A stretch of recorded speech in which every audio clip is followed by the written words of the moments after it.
So that brings us into existentialism. So now I want to talk to you a little bit about existentialists, because existentialists are very concerned with authenticity. And so you could say that above all else, existentialists are concerned with truth. Now, of course, we know that it's not very easy to define exactly what constitutes truth. And I would also say there are various definitions of truth that can be used for different purposes. You know, because your definitions of truth can also have a tool-like function. And finally, that we can't come up with an ultimate definition of truth because we're not infinitely informed, right? So ignorance is going to underlie our claims all the time.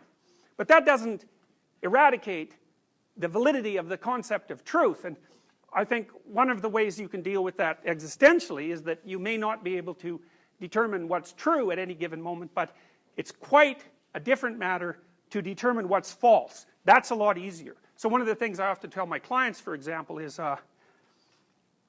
here's a way to clean up your life. Stop doing the things that you know are wrong that you could stop doing. Right? So it's a fairly limited attempt. First of all, we're not going to say that you know what the good is or what the truth is in any ultimate sense. But we will presume that there are things that you're doing that for one reason or another you know are not in your best interests. There's something about them that you just know you should stop. They're kind of self-evident to you. Other things you're going to be doubtful about. You're not going to know which way is up and which way is down. But there are things that you're doing that you know you shouldn't do. Now, some of those you won't stop doing for whatever reason. You don't have the discipline, or maybe there's a secondary payoff, or you don't believe it's necessary, or it's too much of a sacrifice, or you're angry or resentful or afraid, who knows. So forget about those for now.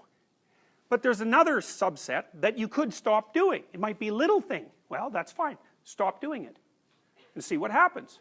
And what will happen is your vision will clear a little bit. And then something else will pop up in your field of apprehension that you will also know you should stop doing, and that you could stop doing, because you've strengthened yourself a bit by stopping doing the particular stupid thing that you were doing before. That just puts you together a little bit more.